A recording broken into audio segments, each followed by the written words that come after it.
Boa noite, meus irmãos, paz e graça do Senhor Jesus a todos e todas. Também cumprimento aqueles que nos assistem por meio das redes sociais, da internet. E a minha oração nessa noite de hoje é que Deus possa falar profundamente às nossas almas, aos nossos corações. Nós vamos já pegar nossa Bíblia. Quem está com a Bíblia em mãos, por favor, pegue-a. Abra no Evangelho de Mateus. Evangelho de Jesus Cristo, segundo escreveu o evangelista Mateus, capítulo 10, do verso 5 ao verso de número 15.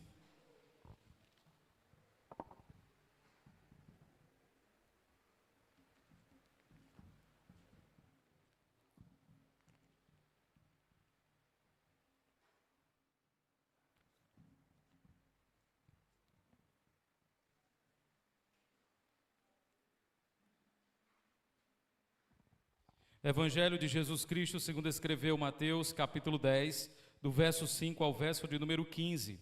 Nós iremos fazer a leitura desses versos bíblicos e hoje nós iremos falar sobre a missão dos 12 apóstolos de Jesus.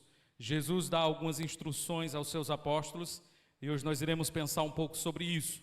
Domingo passado, do verso 1 ao verso de número 4, nós vimos sobre o chamado dos 12 apóstolos e agora nós vamos tratar sobre a missão dos 12 apóstolos do Cordeiro de Deus, o nosso Senhor Jesus.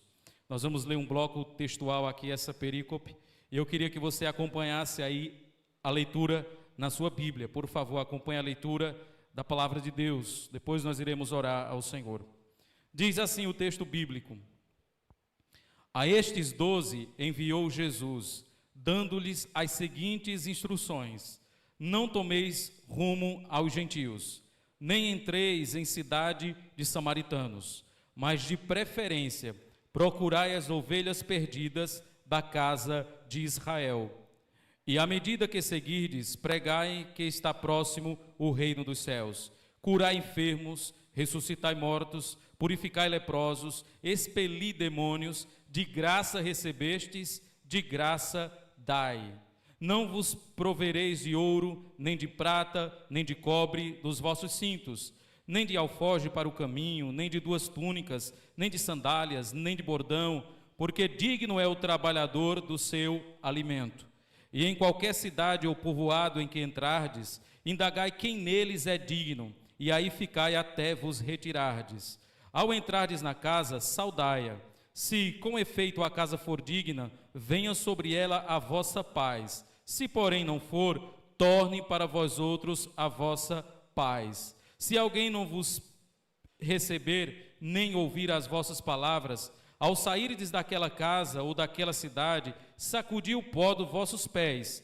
Em verdade vos digo que menos rigor haverá para Sodoma e Gomorra no dia do juízo do que para aquela cidade. Oremos a Deus, irmãos.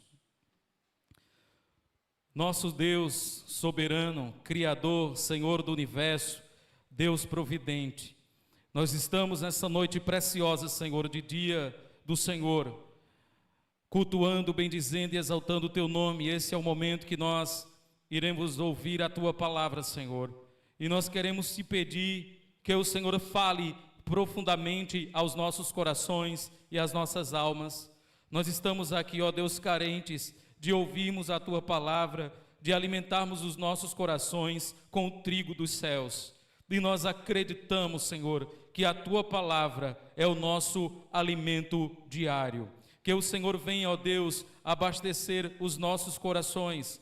Que o Senhor também venha confrontar as nossas almas. Não nos deixe, Senhor, acomodados muitas vezes na nossa própria omissão, mas que possamos, Senhor, despertar a nossa vida para que possamos verdadeiramente servir ao Senhor.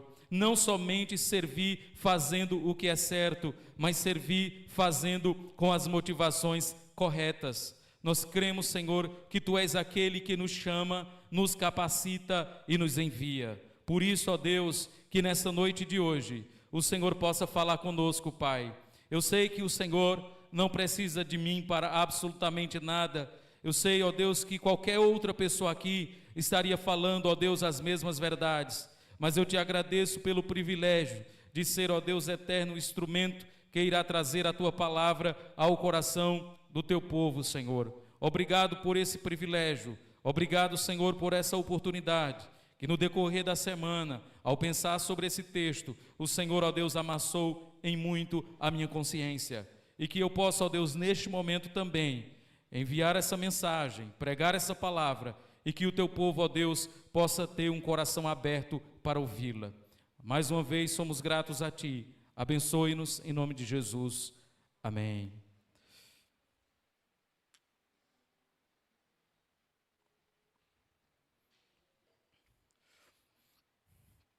Meus irmãos,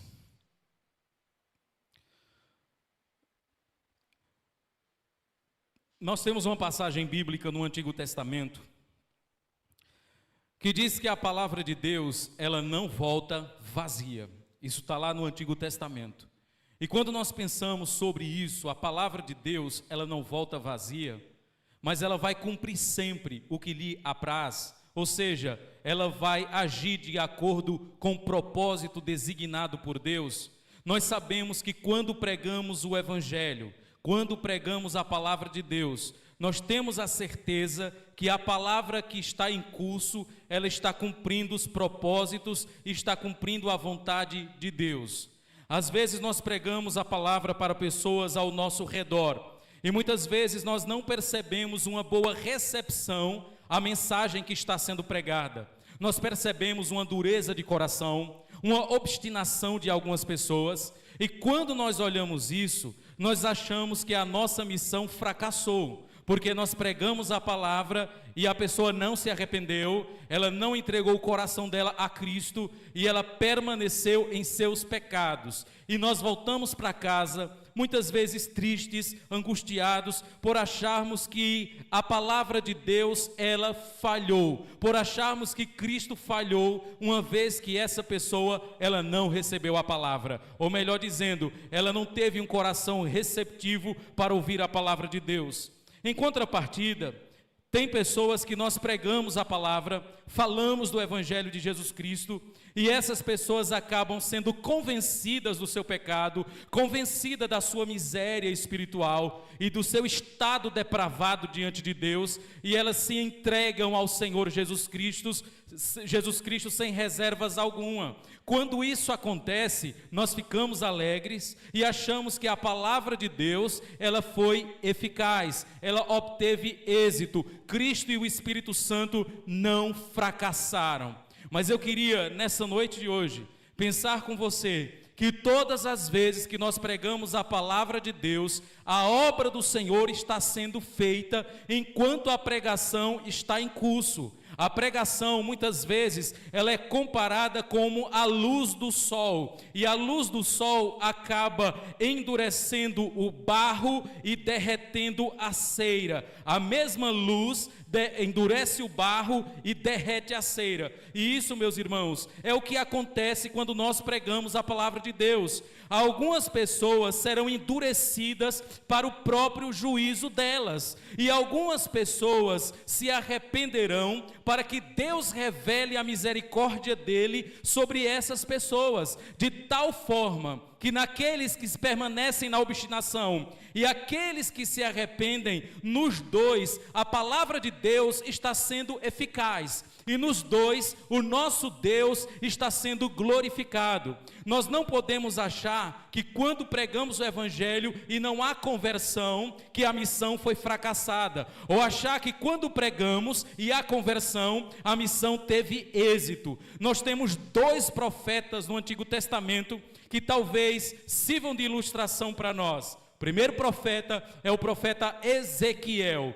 Deus levantou Ezequiel para pregar a palavra entre os exilados que estavam na Babilônia. E Deus falou para Ezequiel e disse o seguinte: pregue, quer ouçam, quer não deixe de pregar. E Ezequiel pregou para o povo exilado, e o povo fez ouvido de mercador. Eles rejeitaram a mensagem de Deus por intermédio da boca de Ezequiel, e não houve um grande êxito ali, humanamente falando, quando Ezequiel pregou. Por outro lado, nós temos o profeta Jonas, que não queria ir até a cidade de Nínive pregar o evangelho. Ele queria que Deus fulminasse aquele povo, mas ao pregar o juízo de Deus contra a cidade inteira se arrepende, de tal ponto que o rei baixou um decreto para que até os animais jejuassem, e o povo ali se quebranta, se arrepende diante de Deus. E às vezes nós perguntamos, o profeta Jonas, ele teve uma boa missão e o profeta Ezequiel teve uma missão fracassada?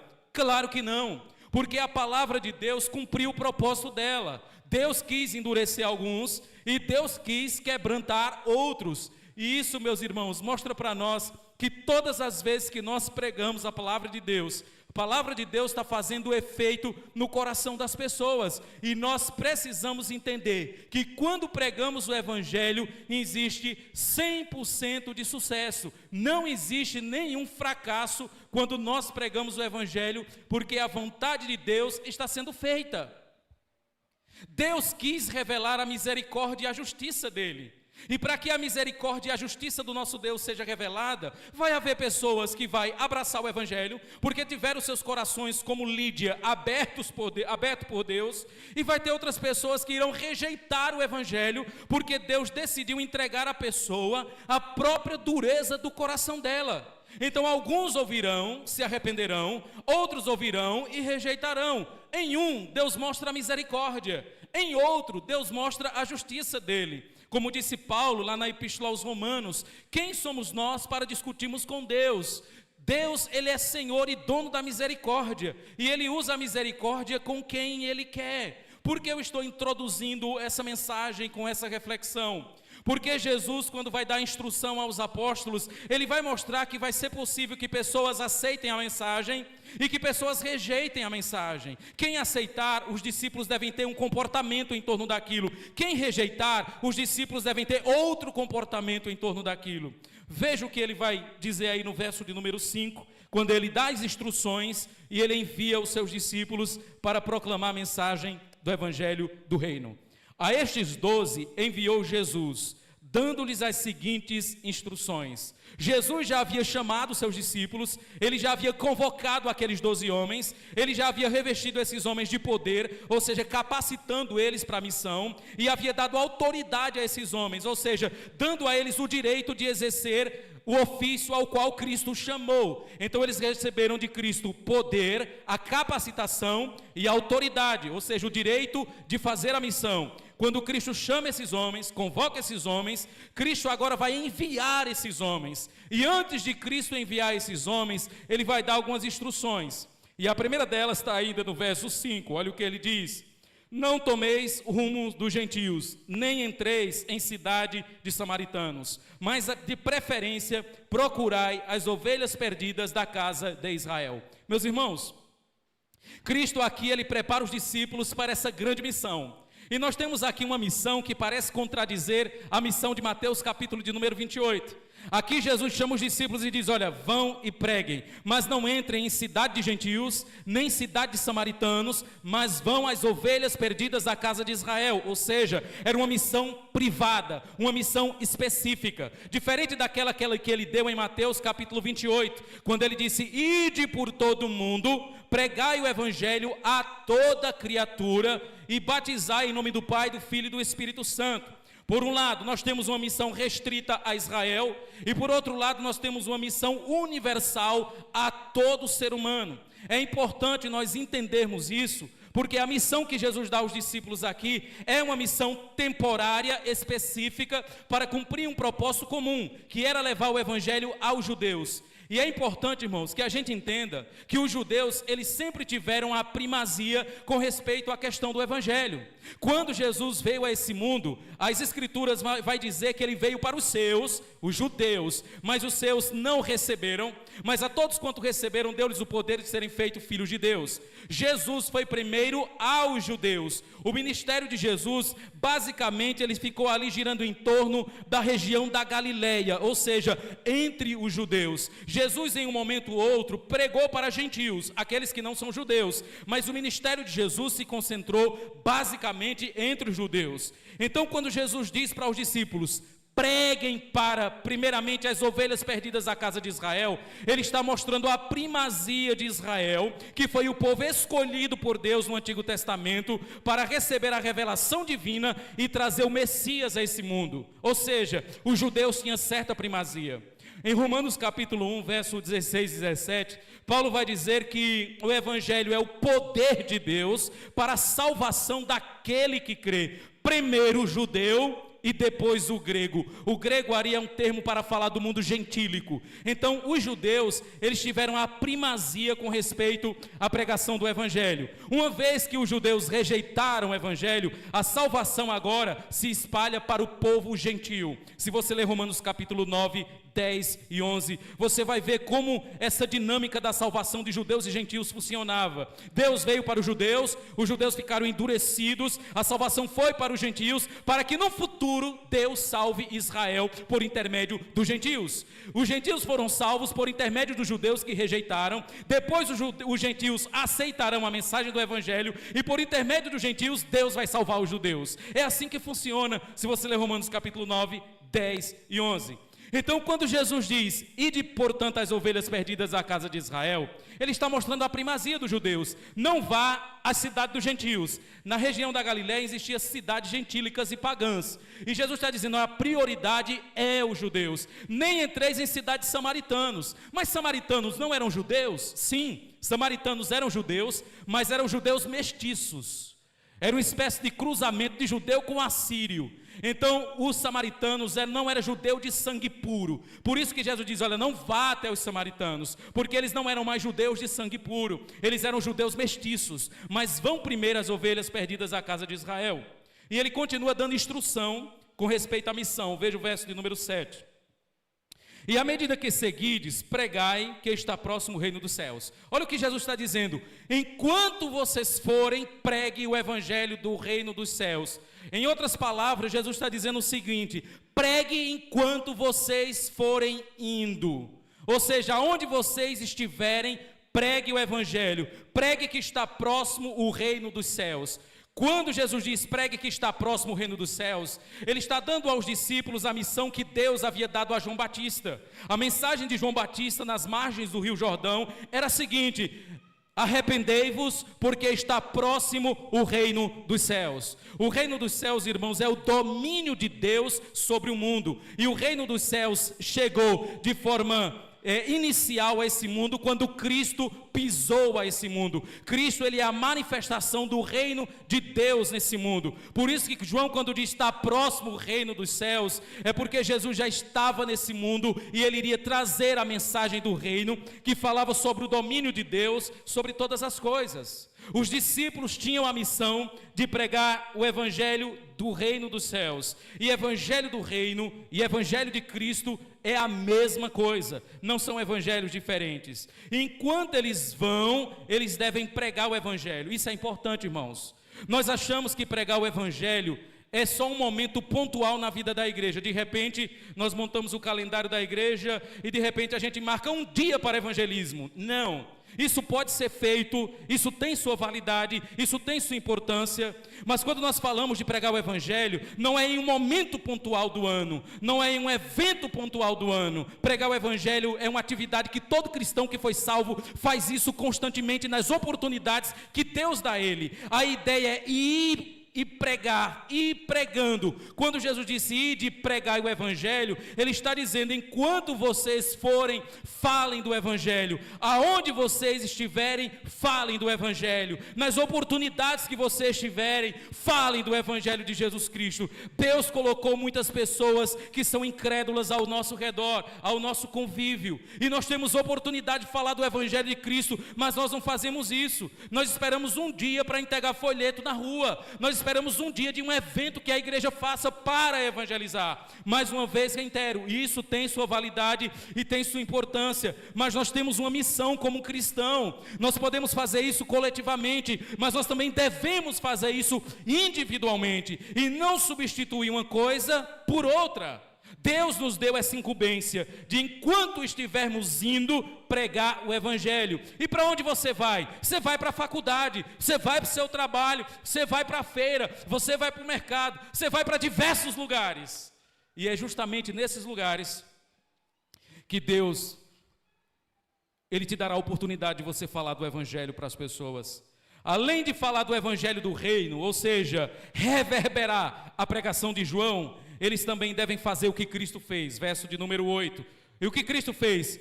Cura enfermos, ressuscitem mortos, purifiquem leprosos, expulsem demônios, de graça vocês receberam, de graça dai. Jesus já está aqui curando a ganância do coração dos discípulos.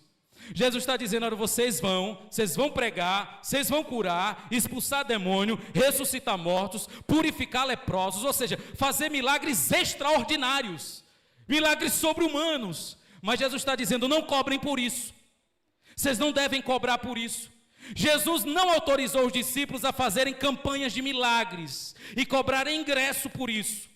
Jesus não autorizou os discípulos a fazerem campanha para ressuscitar mortos e cobrar por isso. Jesus não disse aos discípulos: quando vocês forem e purificar um leproso, purificar uma pessoa que está cheia de chagas, e ele quiser pagar por isso, não receba, porque vocês receberam isso de graça. O que eles receberam? O poder e a autoridade do Espírito Santo para operar milagres. E eles não deveriam usar esse poder e essa capacidade, essa aptidão, para ter lucro com isso. Irmãos, totalmente diferente daquilo que nós vemos hoje, nos pseudos apóstolos que nós temos hoje, em muitas denominações, onde eles fazem mega eventos de milagres, de sinais, de prodígios, e as pessoas têm que pagar por isso. Eles dizem: tem que fazer um sacrifício, e o sacrifício ali é você vender seu carro, sua casa, e depositar o dinheiro aos pés do pseudo apóstolo. Jesus disse para os discípulos: não façam isso, vocês receberam de graça. Quanto foi que os discípulos pagaram a Jesus para receber o poder do Espírito Santo, a autoridade do alto? Nada. Então Jesus disse: agora vão e preguem, de graça vocês receberam, de graça vocês devem fazer ou dar. Meus irmãos, eu queria abrir um parêntese aqui, porque quando nós olhamos para esse texto, algumas coisas surgem na nossa cabeça. Pastor, se a Bíblia diz que de graça nós recebemos e de graça nós devemos dar, isso significa que um pastor não deveria receber prebenda, um pastor não deveria receber salário, um pastor não deveria receber oferta por aquilo que ele faz na igreja, porque se Deus deu a ele o dom de graça sem cobrar, ele também deve pregar de graça. Inclusive muitos que se dizem cristãos desigrejados, eles vão pegar esse texto: de graça recebeste, de graças dai, para chamar todos os pastores de ladrão, porque eles estão fazendo uma coisa que eles não deveriam fazer, que é cobrar, ou melhor dizendo, que é fazer por dinheiro. Entretanto, meus irmãos, o mesmo texto que diz: de graça recebestes, de graça dai, olha o que Jesus diz no verso 10, na parte final: porque o trabalhador é digno do seu salário. No mesmo versículo que diz: de graça recebestes, de graça dai, Jesus diz: o trabalhador é digno do seu salário. E o ministro do evangelho, o pregador, ele é comparado também a um trabalhador, é comparado a um boi que fica trilhando grãos. E Paulo diz que a boca dele não deve ser amordaçada, ele deve pisar o grão enquanto se alimenta. Se nós entendermos essa passagem bíblica aqui, como Jesus está proibindo os seus ministros de serem remunerados, a gente vai ter um problema teológico, porque Paulo vai dizer na Epístola aos Coríntios que aqueles que pregam o Evangelho, vivam o Evangelho, e ele diz que tinham direito de receber prebenda das igrejas. Então será que Paulo está andando na contramão de Jesus Cristo? Se fosse Caio Fábio que estivesse lendo esses dois textos bíblicos, ele diria o seguinte: eu prefiro ficar com Jesus, tem que pregar de graça e não com Paulo. Mas nós não fazemos isso. Nós entendemos que os dois textos são inspirados e nós temos que harmonizar os dois textos. Por um lado, Jesus diz: de graça vocês receberam, de graças dai. Mas Jesus também diz: o obreiro é digno do seu salário. E Paulo diz que aqueles que pregam o Evangelho vivam do Evangelho. Como a gente lida com essa arapuca teológica na nossa cabeça? Nós cremos que a Bíblia não se contradiz, nós cremos que não há contradição no texto bíblico. Irmãos, quando Jesus diz para os discípulos: de graça vocês receberam, de graças dai, e por outro lado a gente vê Jesus dizendo: porque o obreiro é digno do seu salário, a gente vai ter que lidar com uma pequena tensão aqui. E que tensão é essa? Quando a Bíblia diz: de graça recebeste, de graças dai, Jesus está tratando a ganância do coração dos discípulos. O que Jesus está dizendo para nós, e o que Paulo também ensina, é que o que move o serviço de um ministro do Evangelho, de alguém que prega o Evangelho, não deve ser o lucro. O que deve nos mover não deve ser o dinheiro, não deve ser o quanto eu vou receber. A prebenda pastoral, uma oferta pastoral, um salário pastoral, isso é consequência do serviço dele, e não deve ser a causa do serviço dele, porque quando se torna a causa do serviço dele, ele se torna um avarento ganancioso. Por outro lado, Jesus vai dizer que eles deviam ser supridos por aquilo que as pessoas iriam dar para eles. Vejam aí o que diz os versos posteriores. Não vos proveis de ouro, nem de prata, nem de cobre, nem em vossos cintos. O que Jesus está dizendo, olha, não leve nada. A missão aqui era urgente. Eles não deveriam se atrapalhar com as coisas dessa vida. Olha, não precisa levar prata, não precisa levar ouro e não precisa levar cobre. Não leve essas coisas. Ou seja, suprimento. Aí ele vai continuar dizendo, nem de alforje para o caminho. Alforje era uma bolsa que eles guardavam na cintura, alimento ou algum objeto. Nem de 2 túnicas, ou seja, vão com a roupa do couro. Nem 2 sandálias, vá com a que está no pé, não leve uma a mais. Nem de bordão, ou seja, cajado, porque digno é o trabalhador do seu alimento. Aí agora vem o texto importante, irmãos. E em qualquer cidade ou povoado em que entrardes, indagai quem nelas é digno, e ali ficai até vos retirardes. Ou seja, o que Jesus está dizendo é, vocês serão supridos por aqueles que lhe ouvirão o Evangelho. Aquelas casas que vos receberem, e é muito interessante, irmãos, que no Antigo Oriente a hospitalidade era algo fenomenal, diferente daquilo que nós conhecemos da cultura ocidental. No Oriente, quando chega um imigrante, ou algum forasteiro ou peregrino, aquela família que recebe se sente na obrigação de suprir aquela pessoa, de dar alimento, de lavar os pés, de dar água, de dar comida, dormida e estadia, até o dia que ele precisar. É assim que funciona no Oriente. O que Jesus está dizendo é, aonde vocês chegardes, as pessoas que ouvirem a palavra, elas acolherão vocês e elas suprirão vocês. O que Jesus está dizendo? Que enquanto eles estão semeando as coisas espirituais, aqueles que ouvirem o Evangelho irão supri-los com as coisas materiais. E não é isso que Paulo ensina? Não é isso que Paulo deixa claro para nós, quando ele diz, por exemplo, será muito eu colher de vocês as coisas materiais, uma vez que eu estou semeando as coisas espirituais? É importante lembrar, irmãos, que aqui nós não temos uma igreja estruturada, onde os ministros vão ser supridos. Nós temos aqui o início da pregação do Evangelho, não tem igreja pronta aqui. Então eles deveriam ser supridos por aquelas pessoas que ouviriam o Evangelho e o acolheriam na casa. Então, meus irmãos, por um lado, nós entendemos que o que deve mover o coração de um ministro e daqueles que pregam o Evangelho não deve ser o amor ao dinheiro ou ao lucro. O ministro não pode ser ganancioso. Por outro lado, aqueles que se beneficiam dos trabalhos espirituais de um ministro têm o dever moral de sustentá-lo. Olha que interessante, é aqui, irmãos, onde a gente encontra a harmonia dos textos. Por um lado, o ministro não deve ser movido pelo dinheiro. Por outro lado, aqueles que são beneficiados pelo trabalho do ministro têm a obrigação de supri-lo. Se as coisas fossem assim, irmãos, a gente evitaria muitos problemas. Mas o que é que acontece muitas vezes na igreja? Muitas vezes a igreja faz com que o ministro trabalhe com a boca amordaçada, sofrendo, padecendo, gemendo, como diz as escrituras. Esse é um problema. E por outro lado, a gente vê outro problema, é que quando a igreja faz isso, acaba colocando o ministro em uma situação de tentação, onde ele vai ser tomado pela ganância e pela avareza. Quando o ministro cumpre a responsabilidade dele, e as escrituras dizem que ele tem essa incumbência de pregar o Evangelho, e a igreja cumpre a responsabilidade dela, as coisas acabam se encaixando. Inclusive Paulo diz, irmãos, que aqueles que se afadigam na palavra de Deus, eles são dignos de dupla honra. E a ideia de dupla honra ali não é de colocar uma cadeira especial no púlpito para o pastor. A ideia de dupla honra ali não é levar o pastor para um cinema, para fazer uma viagem. A ideia de dupla honra é a questão financeira, é a questão monetária mesmo. Eles são dignos de dobrados honorários se eles se dedicam à pregação da palavra. Então, meus irmãos, por um lado, nós não devemos mover aquilo que nós fazemos a Cristo pela ganância, pelo dinheiro. Quando o dinheiro é a causa daquilo que fazemos, nós estamos num caminho perigoso. Por outro lado, uma vez que a igreja colhe benefícios espirituais do trabalho do ministro, ela também tem responsabilidade com ele. Os sacerdotes no Antigo Testamento, por exemplo, eles serviam dentro do templo. Eles eram os intermediários entre Deus e o povo. Os sacerdotes não trabalhavam, eles viviam exclusivamente dedicados ao templo. Então as pessoas que recebiam benefícios do trabalho do sacerdote tinham a obrigação de manter o sacerdote, para que o sacerdote também fizesse seu trabalho beneficiando o povo. Isso é muito interessante. É por isso que ao mesmo tempo que Cristo diz, de graça receberam, de graça dai, Ele está dizendo, o obreiro é digno do seu salário.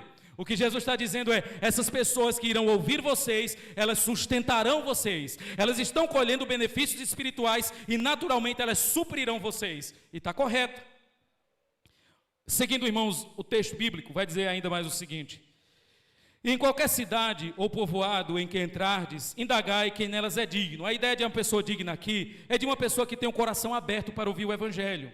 E ali ficai até vos retirardes. Ao entrardes na casa, saudai-a. A ideia de saudar aqui é quando o judeu chega diante de uma casa, ele vai saudar aquele povo, né, com a paz do Senhor. Ele chega lá e diz, Shalom Adonai, ou seja, que a paz do Senhor esteja dentro dessa casa. Isso é uma saudação judaica, e é muito comum, quando eles entram dentro de uma casa, eles dão uma saudação. E ele vai continuar dizendo, se com efeito a casa for digna, venha sobre ela a vossa paz. A casa digna aqui é a casa aberta para ouvir o evangelho, é a casa aberta para a recepção da palavra de Deus. Se porém não for, torne para vós outros a vossa paz. Ou seja, a paz que vocês manifestaram naquela casa, ela estará sobre vocês, se aquela casa não for digna de paz. Se alguém não vos receber nem ouvir, Jesus já estava prevendo aqui que existiriam pessoas com coração duro, obstinado, que não iriam ouvir os apóstolos, que não iriam ouvir os discípulos. Aí ele diz, quando isso acontecer, o que eles deveriam fazer? Ao sairdes da casa ou da cidade, sacudir o pó dos vossos pés.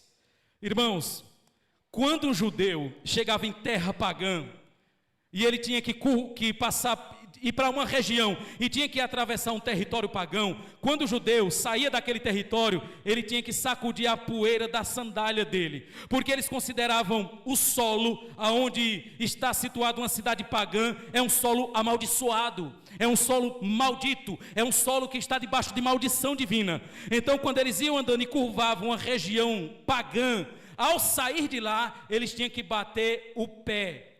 E a ideia de bater o pé significa, eu não tenho parte com o pecado dessas pessoas, eu não compactuo com o pecado dessas pessoas. Essa é a ideia de bater o pé. E é interessante, meus irmãos, que quando eles vão e anunciam o evangelho, e não há uma boa recepção, eles fazem isso, eles batem o pé. Detalhe, a missão aqui é entre judeus, não é entre gentios. Ou seja, Jesus está dizendo, o judeu que não receber a mensagem do reino, considere ele pagão. Essa é a ideia, considere ele gentil, considere ele alguém que não pertence ao povo de Deus. Jesus não está falando aqui para gentios, mas para judeus. Se o judeu rejeitar o evangelho, ele é um pagão. Então batam a poeira das sandálias de vocês, não compactuem com o pecado dele. Em outras palavras, bater a sandália significa dizer também, eu não sou mais responsável pelo sangue de vocês. Mais uma vez, lembro o que disse Ezequiel, pregue. Se você não pregar, e essas pessoas morrerem no pecado delas, o sangue dessas pessoas estará sobre suas mãos. Mas se você pregar, e essas pessoas rejeitarem, o sangue delas será sobre elas. Então, meus irmãos, quando os discípulos vão e falam do evangelho, e há uma rejeição ao evangelho, eles estão livres do sangue daqueles homens. Quantas pessoas Deus colocou diante de você, e que você já falou de tudo com essas pessoas, menos o evangelho. Você tem responsabilidade com a vida daquelas pessoas. Tomara Deus que alguém nunca tenha pregado o evangelho para essa pessoa para livrar sua pele. Mas se isso não aconteceu, e você deixou pessoas que não conhecem o evangelho passar perto de você, sem ouvir nada do evangelho, você acaba tendo o sangue dessas pessoas sobre as suas mãos. E ele vai dizer, irmãos, no verso 15, em verdade vos digo, que menos rigor haverá para Sodoma e Gomorra do que para aquela cidade. Meus irmãos, Jesus trata aqui de Sodoma e Gomorra. Sodoma e Gomorra eram duas cidades no Antigo Testamento, e que foi marcada por uma destruição terrível. Era uma cidade perversa, pecaminosa. e que pecava terrivelmente contra Deus, e o mal daquela cidade subia diante do Senhor. E nós sabemos a história de Sodoma e Gomorra. Deus enviou os anjos à cidade, inclusive os cidadãos de Sodoma e Gomorra queriam ter relações sexuais com aqueles homens. Então era uma cidade altamente promíscua. Os anjos tiraram Ló e suas filhas da cidade e sua esposa, que morreu no meio do trajeto, para depois Deus enviar fogo e enxofre sobre aquela cidade e destruí-la através de um incêndio. A cidade de Sodoma e Gomorra, ela foi carbonizada por causa do pecado dela. E Jesus vai dizer que aquele que ouve o Evangelho e rejeita o Evangelho, haverá menos rigor para Sodoma e Gomorra do que para essa pessoa. Sabe por quê, meus irmãos? Porque Sodoma e Gomorra nunca ouviram o Evangelho como essas pessoas estavam ouvindo. É importante entender que a revelação de Deus, ela é progressiva. Ou seja, aqueles santos do Antigo Testamento, eles não tinham tanto conhecimento do Evangelho como os santos do Novo Testamento, onde a revelação já estava mais clara. O que significa que aquele que ouve a mensagem do Evangelho e rejeita a mensagem do Evangelho será punido com rigor maior. Irmãos, como é que Deus nos trata? Existe gradação de punição no inferno, e isso é muito importante. Deus, ele é justo juiz. Ele não vai punir todas as pessoas na mesma proporção e na mesma intensidade. Existem pecados que é mais ofensivos a Deus do que outros, e isso é importante. Existem pecados que são mais graves do que outros.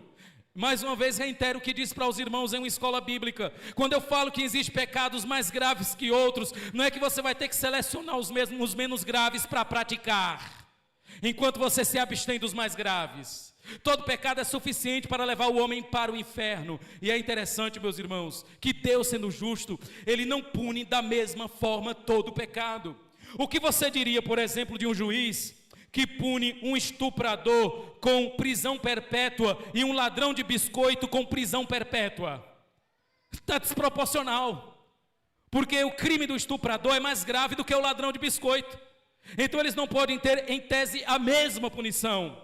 O ladrão de biscoito pode ser punido, mas tem que ser uma punição proporcional aos crimes ou ao pecado que ele cometeu. Da mesma forma o nosso Deus, irmãos, o nosso Deus não pune as pessoas da mesma forma. No inferno alguns serão mais punidos do que outros, alguns receberão um juízo mais intenso do que outro. E Jesus está dizendo aqui que para Sodoma e Gomorra, e aqui não é que Deus está punindo as paredes da cidade no inferno, são os cidadãos de Sodoma e Gomorra. Quando Jesus fala Sodoma e Gomorra, ele está prevendo aqui que depois de Ló, todo aquele povo de Sodoma e Gomorra foi condenado, foi para o inferno, porque eles rejeitaram a Deus, eles rejeitaram o Senhor e caminharam em seus pecados. Mas essas pessoas aqui, esses judeus, que não receberam o Evangelho, eles serão duplamente culpados, porque eles pecaram diante de maior luz.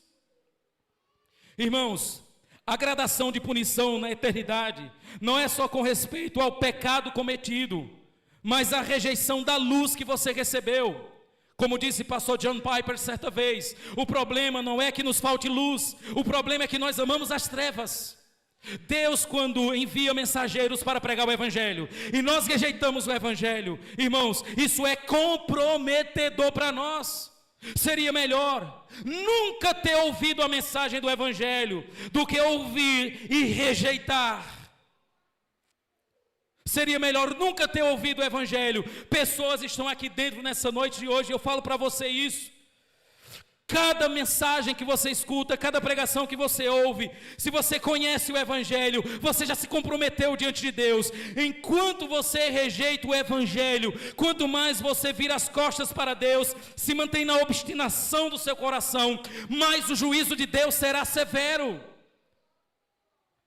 A gradação de punição, irmãos, está relacionada não só ao pecado cometido, mas à rejeição da luz. Por exemplo, se eu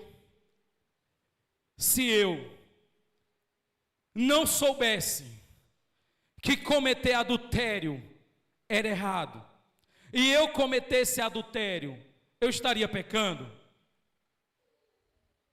Sim ou não? Sim. Mas se eu souber que é pecado, e mesmo assim eu cometer, eu estou cometendo pecado? Sim. Existem 2 atos de adultério, mas Deus não vai punir esses 2 na mesma proporção. Deus vai punir quem teve mais luz, Deus vai punir quem teve mais conhecimento, Deus vai punir quem teve mais instrução. É por isso, meus irmãos, e eu falo isso com muito tremor no coração, que talvez as pessoas que mais serão punidas no inferno serão pastores incrédulos. João Crisóstomo dizia que o solo do inferno é pavimentado com o crânio dos falsos mestres. E o que é que ele está dizendo com isso? Que a rigorosidade para quem conheceu a verdade e conheceu profundamente, o rigor é maior. Irmãos, por isso eu digo, ore pela vida do pastor de vocês. Eu passo a semana inteira estudando, pesquisando, conhecendo, e quanto mais os meus olhos se deparam com o conhecimento de Deus, mais aquilo me compromete com o Senhor. Um pastor que conhece profundamente as Sagradas Escrituras e que mantém-se obstinado, meus irmãos, o juízo de Deus sobre a vida dele será altamente severo. É por isso, meus irmãos, que essas são questões que devem nos levar ao temor. Isso deve nos levar ao arrependimento. Senhor, me ajude, eu tenho ouvido pregações após pregações. O Senhor tem confrontado meu coração. Eu estou pecando, sabendo que eu estou fazendo uma coisa errada. Eu estou pecando diante da luz do teu conhecimento. Quem dera eu não soubesse que isso fosse pecado. Quem dera eu não soubesse que isso está errado. Mas hoje eu sei que é errado. Irmãos, se você tem feito coisas erradas e pecaminosas por ignorância, e você chegou agora ao conhecimento de que aquilo ali é errado, e você se mantém ainda, a gravidade desse pecado se torna altamente maior. Mas não tenha dúvida disso. A conversão a Deus, ela nos leva para a eternidade, mas ela também nos compromete com o Senhor. A pior desgraça, meus irmãos, é um incrédulo dentro da igreja. Essa é a pior desgraça. Sabe por quê? Porque ele está ouvindo pregação todo domingo. Ele está ouvindo o que ele deve e o que não deve fazer. E ele continua na obstinação do coração dele. Ele está ali enfrentando Deus. Eu estou aqui vivendo no meu pecado, na minha iniquidade. Eu sei que é errado, mas eu gosto disso aqui e eu vou viver assim. Irmãos, essa é a pior desgraça na vida de um homem. É ele ouvir pregações, ter conhecimento, conhecer o Evangelho e mesmo assim continuar na dureza do coração dele. Eu não quero estar na sua pele. Eu não quero ser você. Haverá mais rigor para essa pessoa do que para Sodoma e Gomorra. Pode ter certeza que talvez tenha incrédulos no nosso meio que não pecaram tanto quanto aqueles homens de Sodoma e Gomorra. Nunca quiseram estuprar anjos. Mas tem uma coisa que você tem que os habitantes de Sodoma e Gomorra não tiveram. Você tem a luz do Evangelho. E isso, irmãos, quando você rejeita a luz do Evangelho, isso é muito grave. Isso é muito grave. As Escrituras dizem que eles amam as trevas porque as suas obras são más. E eles não querem vir para a luz para que as suas obras malignas não sejam manifestas. Eles amam as trevas, eles amam a escuridão. E eu não estou aqui falando simplesmente de incrédulos que estão lá fora. Eu posso falar de pessoas que estão aqui dentro. Irmãos, você não é inocente. Eu queria dizer uma coisa para você: você não é inocente. Se um dia você morrer e comparecer diante de Deus, você não é mais inocente. Você não pode dizer: Senhor, eu não sabia, não me falaram absolutamente nada.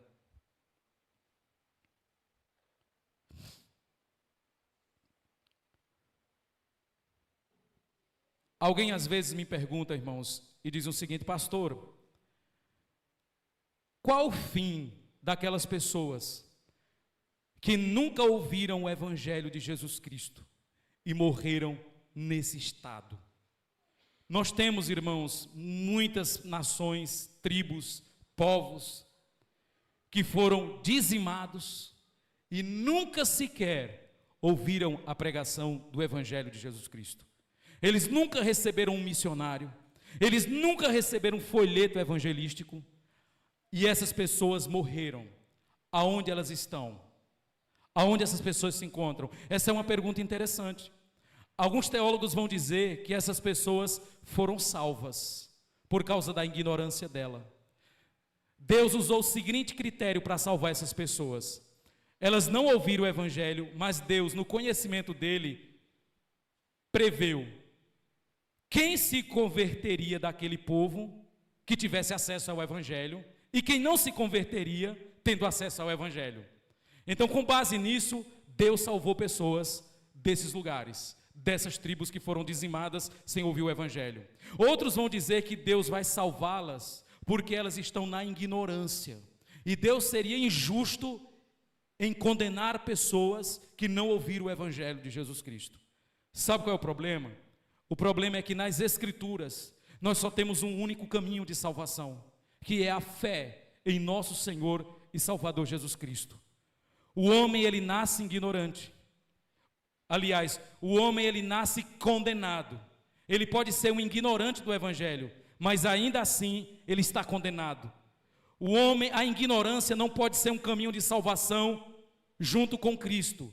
Cristo é um caminho de salvação, mas a ignorância. Irmãos, se esse entendimento está correto, de que o fato deles estarem na ignorância, eles já estão salvos, não faz sentido enviar missionário para um lugar desse. Porque ao enviar missionário, você vai mandar metade do povo para o inferno. Porque se eles estavam salvos na ignorância, então não tem que ir nenhum missionário para lá, deixa eles salvos. Se você envia um missionário, prega o Evangelho, você mandou metade da tribo para o inferno. Não faz sentido isso. Essas pessoas que não ouviram o Evangelho, elas estão em estado de morte espiritual e, consequentemente, em estado de condenação. Elas tiveram a revelação geral de Deus na natureza, como Paulo diz em Romanos capítulo 1, mesmo diante da revelação geral de Deus, na natureza que mostra a existência de um Deus e os atributos desse Deus, eles rejeitaram.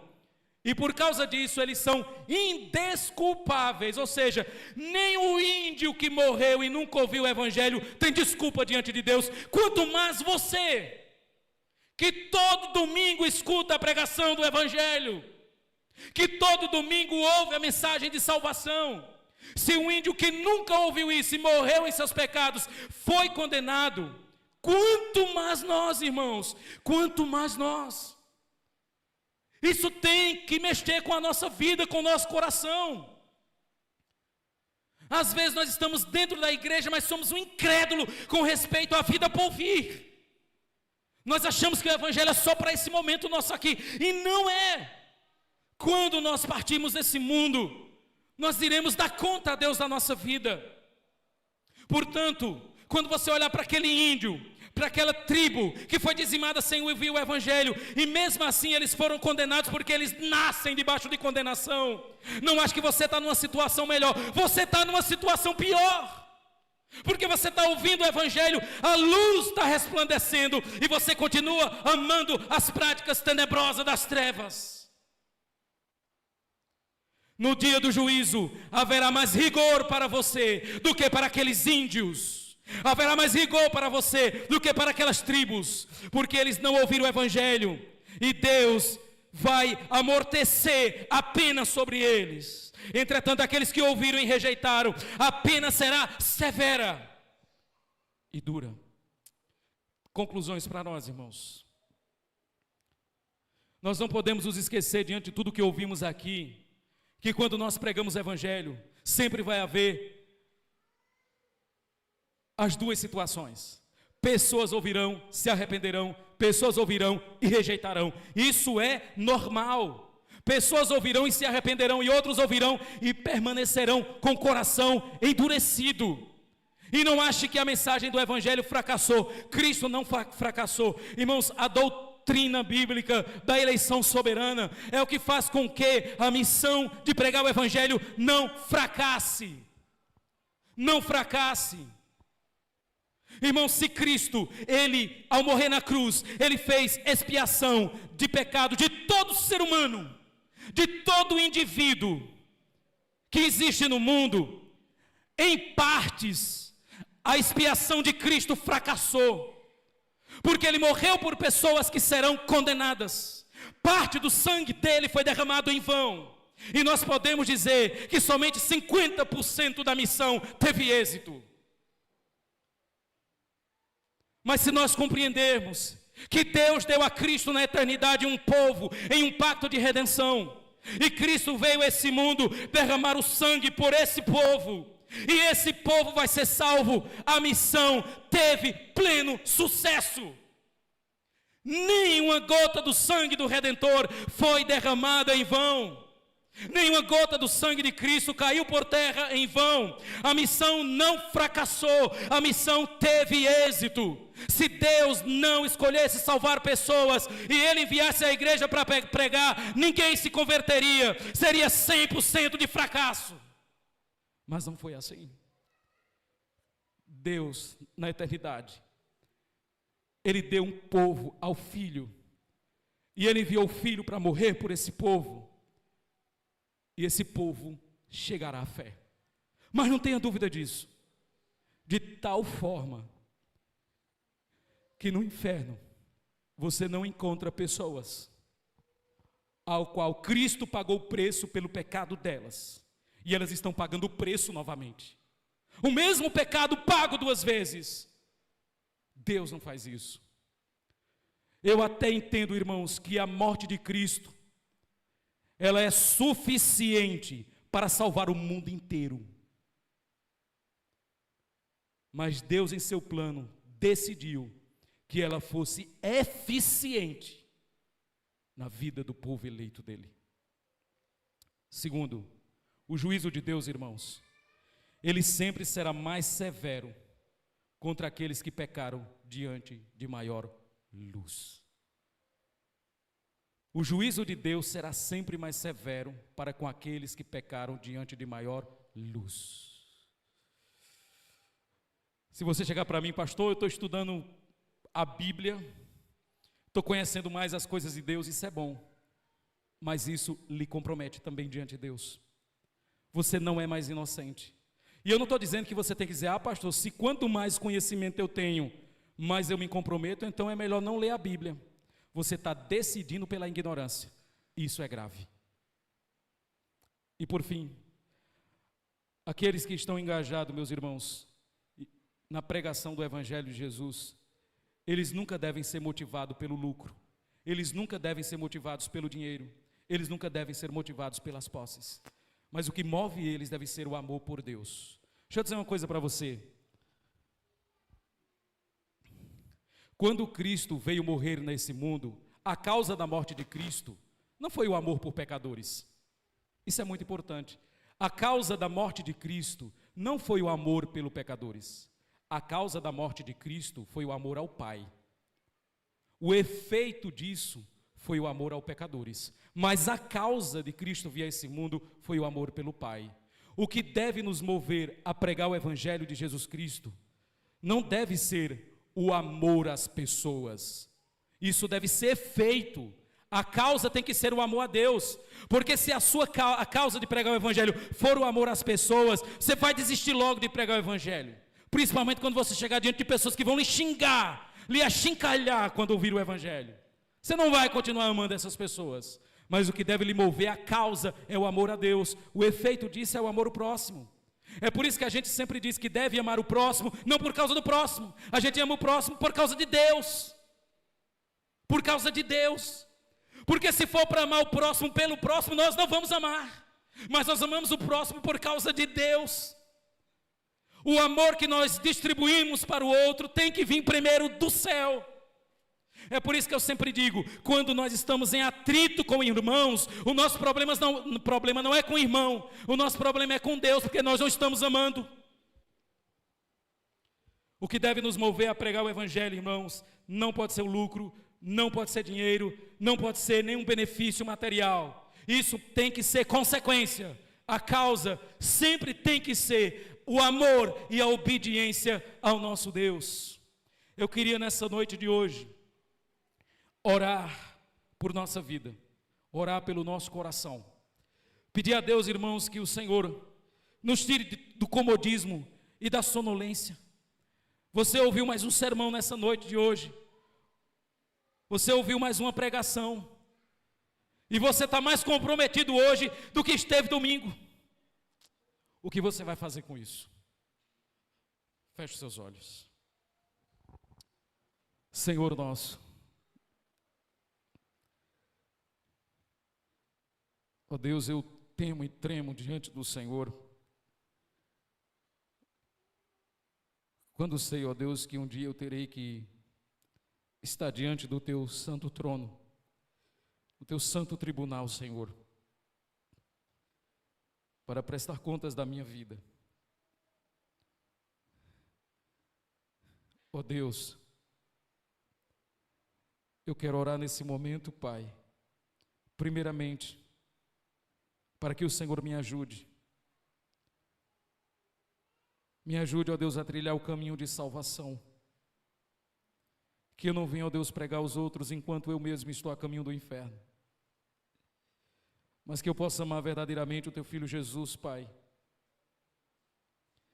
Eu oro também nessa noite de hoje pela vida dos Teus servos presentes aqui, Senhor. O Senhor tem confrontado, Deus, os nossos corações com respeito a tantas coisas. O Senhor tem nos dado, ó Deus, uma missão tão gloriosa, que é de falar das Tuas virtudes, ó Deus, para aqueles que estão diante de nós. E o Senhor tem nos dado, ó Deus, oportunidades para pregar a Tua palavra e nós temos nos calado. O Senhor tem nos dado oportunidade de falar do Evangelho, ó Deus, mas preferimos outros assuntos. A pregação do Evangelho, ó Deus, não é urgente para nós. A pregação do Evangelho não é um assunto tão atrativo, Senhor. Ajude-nos, ó Deus, e mostre aos nossos corações que só o Teu Evangelho pode verdadeiramente mudar o ser humano.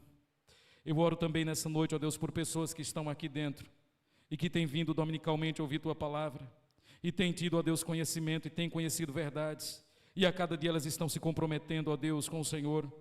A minha oração, ó Deus, é que o Senhor alcance esses corações, Pai, que o Senhor possa esmiuçar esses corações, que o Senhor possa quebrar esse orgulho, Senhor, que o Senhor possa despojar essas pessoas da autojustiça, para que elas confiem unicamente em Cristo Jesus, o Senhor. Que possamos, ó Deus, como Teu povo e como igreja, enaltecer o Teu nome, Pai, porque o Senhor, pela pregação do Evangelho, está cumprindo o Teu plano no mundo, Senhor, tanto naqueles que aceitam, quanto naqueles que rejeitam, tanto naqueles que se arrependem, quanto naqueles que se mantêm obstinados, de tal forma que o Teu Evangelho, ó Deus, como aquele homem do cavalo branco que saiu vencendo para vencer, está triunfando, Senhor, sobre todas as coisas. Eu quero colocar em Tuas mãos a vida da nossa igreja, a vida de cada um de nós aqui, Senhor, que temos sido confrontados duramente, e peço que o Senhor nos traga, ó Deus, a compromissos reais e verdadeiros com o Senhor. Aqueles que ainda estão, ó Deus, aqui no nosso meio, mas têm uma vida subcristã, vivem ainda, ó Deus, em prática tenebrosa das trevas, e a luz incomoda elas. Que o Senhor, ó Deus, conduza esses corações ao arrependimento, que eles possam abandonar a vida dúbia, e que eles possam verdadeiramente, ó Deus, se entregar a Jesus Cristo, Senhor. E que a vida deles, ó Deus, seja transformada pelo poderoso e glorioso Evangelho de Jesus Cristo, Pai. Sou grato a Ti por essa divina oportunidade. Sou grato a Ti, ó Deus, pela oportunidade de expor Tua verdade. E o meu desejo e a minha oração é que ela possa fazer efeito na vida desses irmãos, Pai. Em nome de Cristo, é assim que eu Te oro e Te agradeço. Amém. Amém, queridos.